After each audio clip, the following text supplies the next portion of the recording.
Welcome back, guys. I'm super excited to get diving in today and do some work on this camper. If you were with me in my last video, I did some water line leak repair work and my pump continues to run. I actually talked to the previous owner and it always continually ran for them, so they used it as an on-demand pump. So I went ahead and got on Amazon and ordered a new pump, and I'm going to replace that today. I went with RV Guard. A couple things I actually kind of got lucky on. I did not know before going in. You need to make sure you're using a comparable pump. So this is a 12-volt pump, same as my sureflo. It's an old sureflo, but same as the one that's currently in the camper. It also is got a max amps of 9 amps, and it runs on 4.5. So that was all comparable numbers. And I think most of these are probably going to be pretty similar. As far as the flow rate, this is a 3.5 gallon per minute. The one I'm taking out was only a 2.8. Not overly concerned about that. It shouldn't make a big deal, but if it does, then I guess you guys will learn that with me. So the first thing I'm gonna do while I'm sitting here is I'm gonna put this filter on, the strainer filter. My old one actually didn't have one, so this already is gonna be a little bit of an improvement. I'm actually gonna be filtering out some of the sediment and stuff that comes into the camper, and the old one just straight line in. So you go on the in for that. You know, you want to filter it before you run it through your pump. It's pretty simple, the concept. Now these pumps, something else to think about or something else to know is they actually have arrows on them. So that makes it nice and easy. This RV Guard water pump, it did come with some plumbing tape, some of the white stuff. Of course, you got yourself a couple wires there. Came with the strainer and new attachments. One thing you will do is, you know, you'll use some of this tape for the strainer. Put that strainer on like that. Then your inlet for your tank is just going to hand tighten on there. I've seen it over and over, guys. You just hand tighten to your pump. You don't use any tools for that. You don't over tighten it.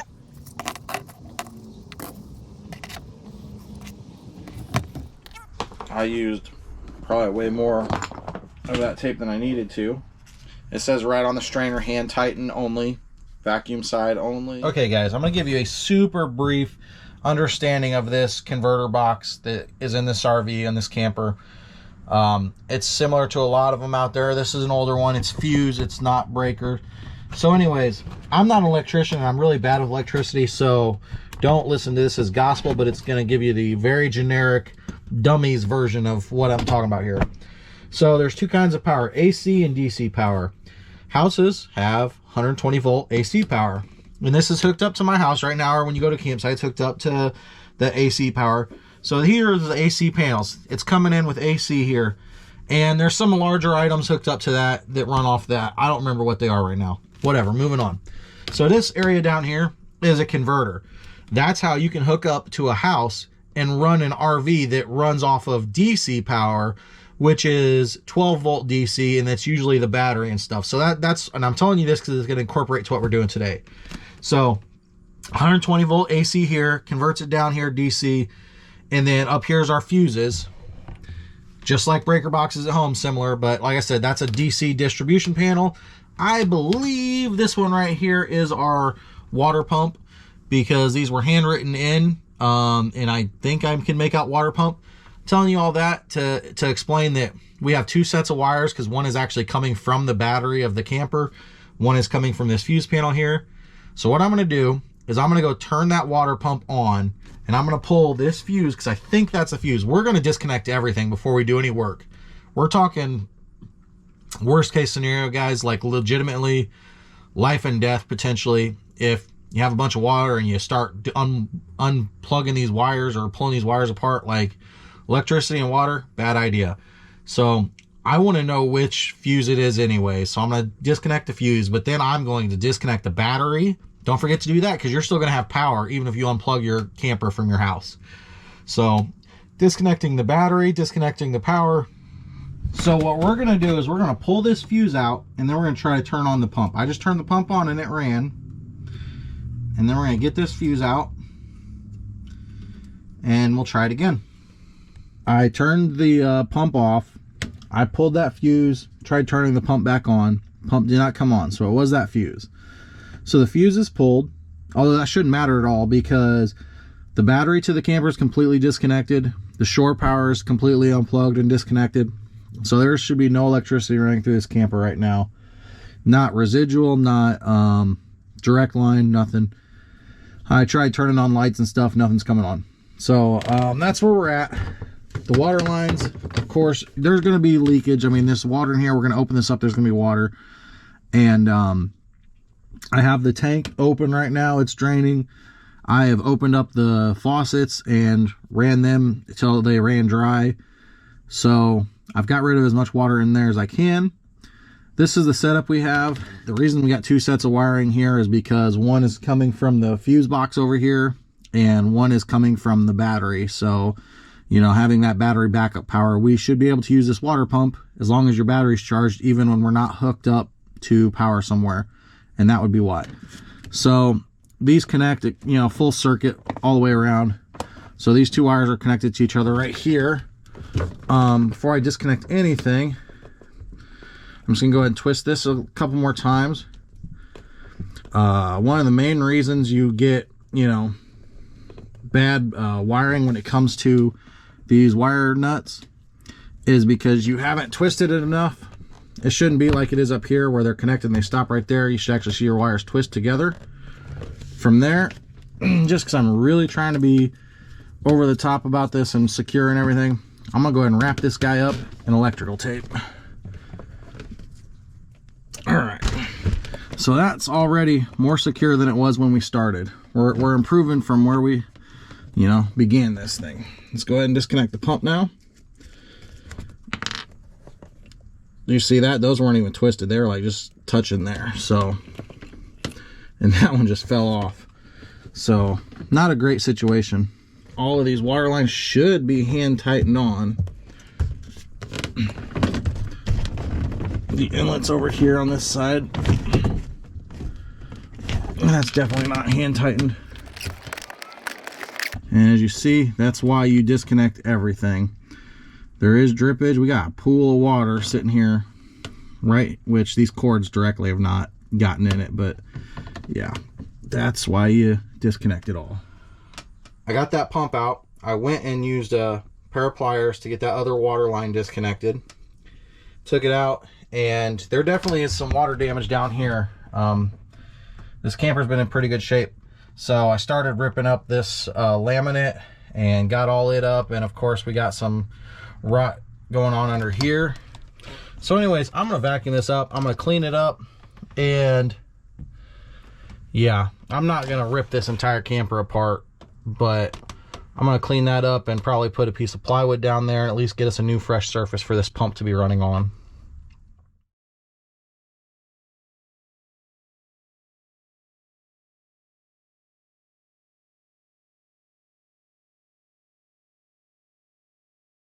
Okay guys, so I cleaned that up as good as I can for the moment. I'm going to use this product that I have, this Moldex mold killer. Cleans, deodorizes, disinfects. It's bleach free or not, but I mean, you got a surface that obviously has been wet like that and everything. You want to take care of it. I am going to put a piece of plywood down, so my first order of business before doing so is to clean this up.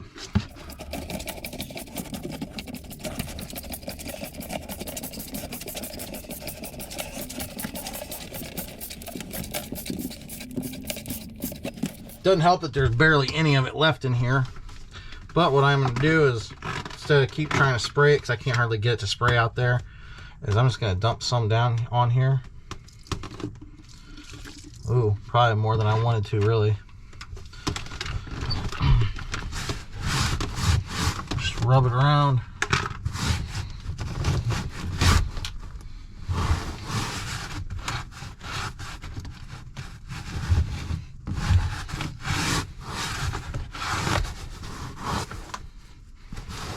Yeah, I would like to try to kill anything that's going to be underneath it. They won't just sit there and live on forever. You didn't expect us to get through an entire camper renovation without finding some water rot, some leaky spots that have worn out this 40-year-old camper, did you? So what I did, got a new piece of plywood, just happened to have this in the garage, and I had one random peel and stick laminate tile that I used some more for like a little project with Raylan.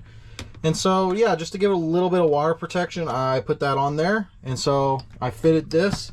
I've got to go around the propane line that comes up here. That's what this is right here, is the propane line. So I've cut this chunk out and I'll use 2 pieces, and there we go. So let's get her done. It's not perfect, but we cleaned up the bottom of that. We sanitized it with that Mildex stuff, and I used a 1/2-inch sheet of plywood. I did have to cut these pieces down a little bit, you know, as you see there. So it doesn't look great under there, but we have a solid foundation. We have, so that's good to go. I would be ready to hook up my pump now, but I'm gonna try and fix up and clean up the plumbing from the other day, and I'm gonna try to get it so that my joints are all back here. So, man, I just replumbed this the other day and it doesn't want to come out.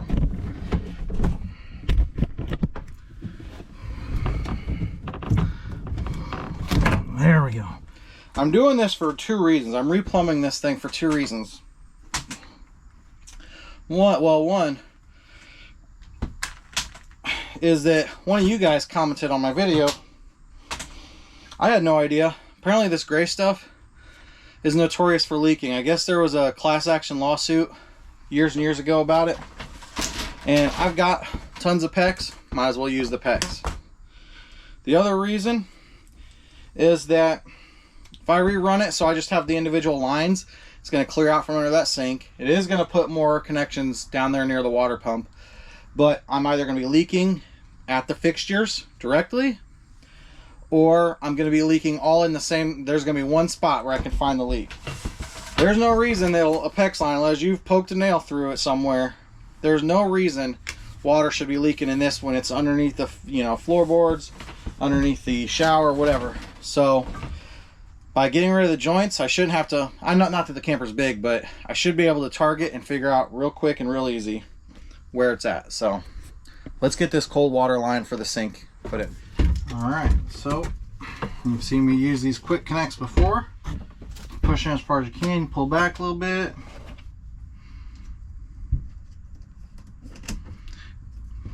There she is. Now I gotta finagle this around in here.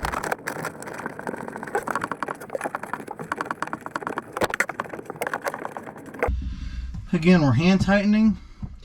We disconnected the T that was right here. This line, that's gray one right here, we come over here. I'm using that T for the moment to connect it, that's the gray right there, to the 2 more blues that I'm bringing over here. One of those will be for the toilet, one of those to go then under the floor to the sink. That's what we're going to try to do. Let's see if it works as good as it sounds.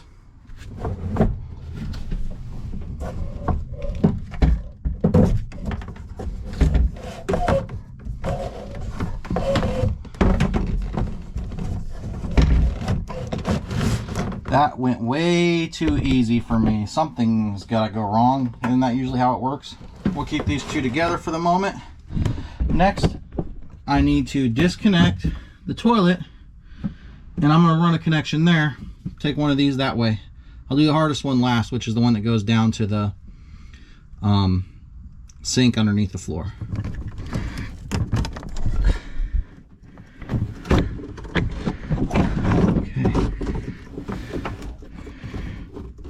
Okay. Whew, that was difficult work.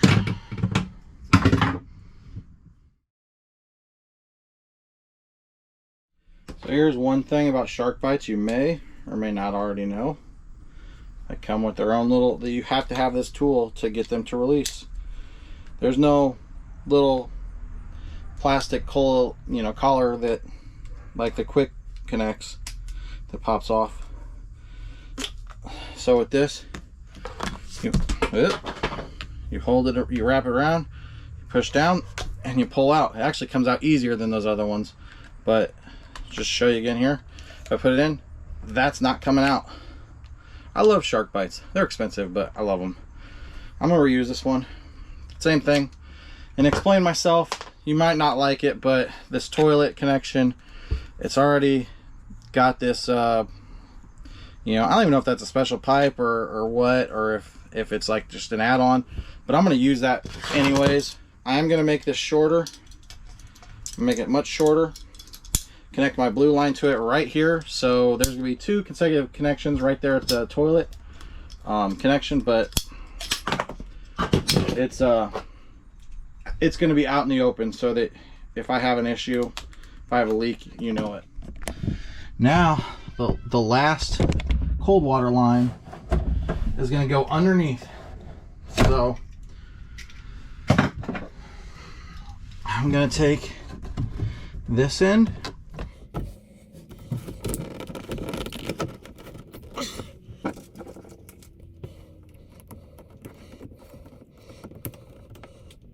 okay guys, we're gonna see if we can get this cold water line just pulled through. You never know it from this footage, but the next hour of my life was spent trying to get that one piece of pipe underneath the floor. The coupling kept getting snagged where the subfloor met, and it just wouldn't fit no matter what I tried. I tried pulling, I tried pushing, I tried moving the other water line out of the way. My stepson Cole jumped in to help out. So I finally gave up, and now I moved on to connecting the water lines back where the water pump was going to be at. And unfortunately, I still have a coupling underneath the bathroom sink, and there's a couple under the kitchen sink. But I'm going to try to attack that one more time next week. Okay, does anybody remember what I actually started out doing today? Putting in a new water pump, and we're actually at that spot now. So, to recap, we have a solid foundation. So basically I moved the cold water connections that were under the sink to back here. They're back to back there. So I've got 3 separate lines connecting here. One going straight to the toilet, one going straight to the bathroom sink, one going underneath to the kitchen sink. Unfortunately, I kind of cut out, you saw me trying to feed that line underneath. That coupling will not fit through the gap underneath the floor, and it's just so tight, like underneath that sink, and I can't get my hands in there. I tried for probably an hour. Off camera, I spent like an hour trying to get it. I just have to leave some couplings that extend that, and I'm not happy about it. I don't love it. So there, you know, I didn't accomplish what I intended to today with eliminating. I'm thinking, I did as good as I could. So I'm gonna go ahead and screw this water pump down and then hand tighten the fixtures, and then from there I will connect the electrical lines and we'll backtrack everything. We'll get some water in our tank, because our tank. So let me teach you guys what I learned right in this spot. Do not mount your water pump until after you've connected your water lines. It was so hard and I had to disconnect it multiple times. Now remember, we've had no power all day in the camper, so we're not hooked to battery, we're not hooked to anything. I'm going to show you guys why you don't start refilling your water tank until the project is completely done in 3, 2, 1.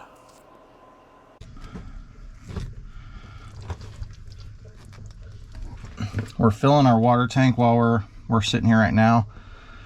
I actually think I just heard some water kind of coming up through the lines here. Yeah, I do.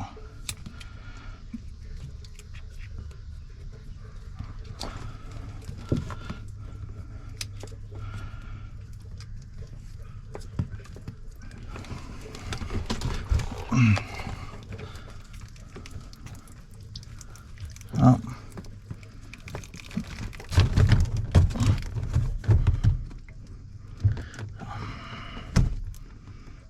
Oh crap, I gotta stop what I'm doing. I got a leak. Haven't even started. I've changed the pump.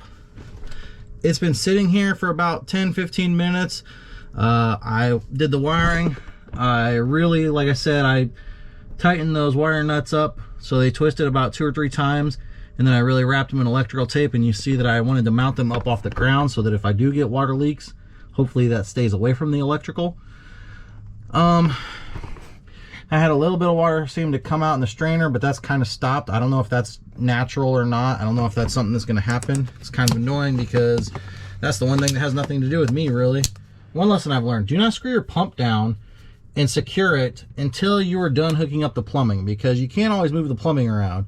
And I went from an elbow connecting in and also not having a strainer on it to having a strainer and then coming straight out, and I was going to try to face it the same way as I originally was. my flexible line that comes from the water tank was not long enough, and I spilled so much water. There's another lesson I learned. I figured, oh, well, I start doing the electrical because I'm not hooked up to the grid or hooked up to anything yet, so might as well start filling the water tank. Yeah, don't do that. This flex line, water came up and I was spilling water everywhere. So my biggest mess today has been because I was impatient about filling the water tank back up. Our lines are hooked up. Our connections that we had under the bathroom sink basically are back here now. So we've eliminated a few. We do still have connections that go underneath through from the bathroom to the kitchen sink, and so a couple under the kitchen sink, unfortunately. I hate that. I didn't want that, so that's where we're at. We have power to the pump.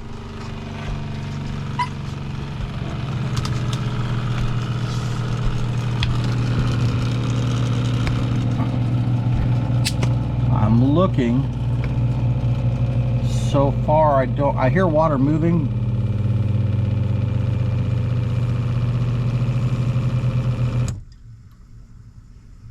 Okay.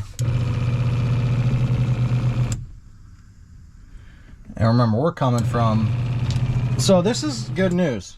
Our old pump never shut off. And all these lines, we were redoing lines today. Some of this is literally brand new. So there's gonna be a lot of air in there.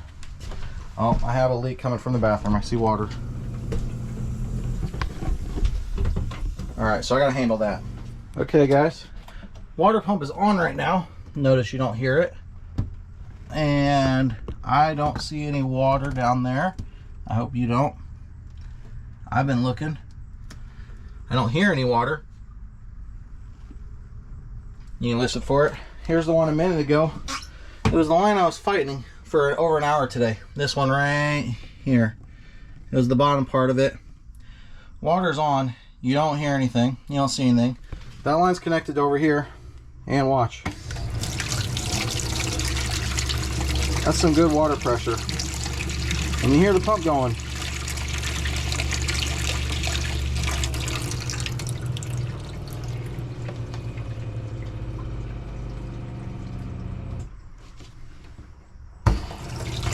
Hot line too.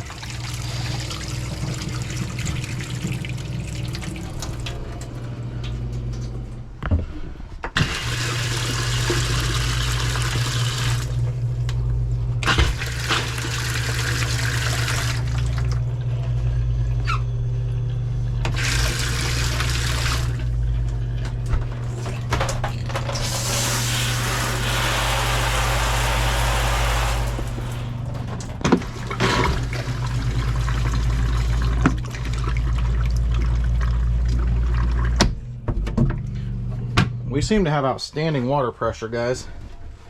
We don't seem to have any leaks. I'm gonna keep this old pump as an emergency backup, I think. All right, guys, it's time to wrap up this day, this video, get on with my life, do some other things. I want to come down here for a minute. Pump's still on, hasn't kicked back on. So we must be pretty good, in pretty good shape as far as leaks go. Because it's been on for, I don't know, 10 minutes. And it's not running, so we must not have any big leaks. If we do, you know how I took care of this flooring today? I did the best I can. I know underneath it is not in great shape, but it's just not a practical option to rip this entire camper to pieces. One thing I want to comment on, I'm about to check and I'm gonna let you know here in just a moment about hot water, because initially, so this is when we did our little run around with this thing initially, me and a friend, you know, the hot water's propane, lit the pilot, lit the hot water, it seemed to run. We walked away, came back later, turned on the hot water. We didn't have any hot water. And then I tried it again and again, no hot water. And then I noticed that the blower, the heat blower wasn't going, but the pilot was staying lit. Well, and you see where I'm pointing right now as I tell this story. So something I discovered is, you know, when you winterize these campers, that like there's this bypass right here. This bypass, in fact, oh, now it's closed. Cold is going in at the bottom.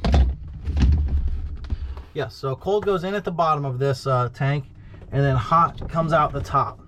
So there's a line that connects in between the two, and that is a bypass.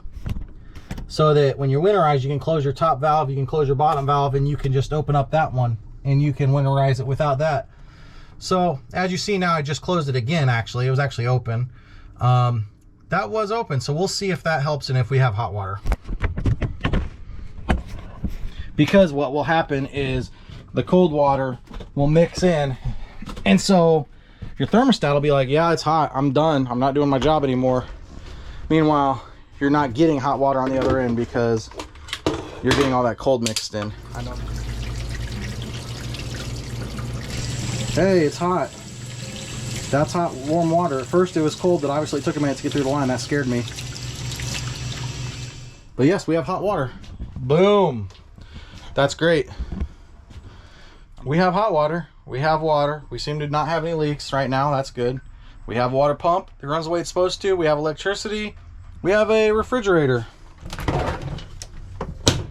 It's been unplugged all day, but it's cool again. I mean, it stayed fairly cool. I promise we're getting ready to start the fun stuff. The stuff I've been waiting to do. So, come back for more. I've had enough for one day. Like, comment, and subscribe. I'll see you guys next time.